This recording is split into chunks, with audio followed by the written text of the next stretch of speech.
മറ്റുള്ളവർക്ക് ദൈവിക രഹസ്യങ്ങളുടെ അറിവ് പകർന്നു കൊടുക്കണം. പാപമോചനത്തെക്കുറിച്ച്, കർത്താവ് നമുക്കായി നൽകിയ രക്ഷയെക്കുറിച്ച് അറിവ് കൊടുക്കണം.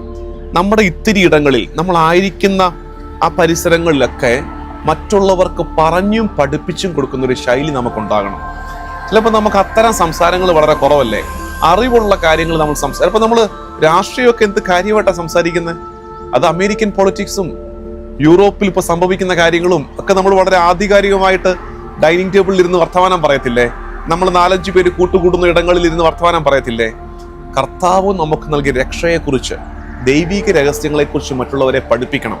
ഒരറിവെങ്കിലും ഒരറിവ്. ഇപ്പം നിങ്ങൾക്ക് ഒരു പ്രസംഗത്തിൽ നിന്ന് കിട്ടിയതായിരിക്കും, നിങ്ങൾ ഞായറാഴ്ച കുർബാനയ്ക്ക് ചെന്നപ്പം അച്ഛൻ പറഞ്ഞ ഒരു അറിവായിരിക്കും, നിങ്ങളൊരു ധ്യാനം കൂടിയപ്പോൾ കിട്ടിയ ഒരു അറിവ്, ഒരു വീഡിയോ കണ്ടപ്പോൾ കിട്ടിയൊരു അറിവ് മറ്റുള്ളവരിലേക്ക് പറഞ്ഞു കൊടുക്കണം. അങ്ങനെ ഒരു സ്വാധീനം ഉണ്ടാകണം.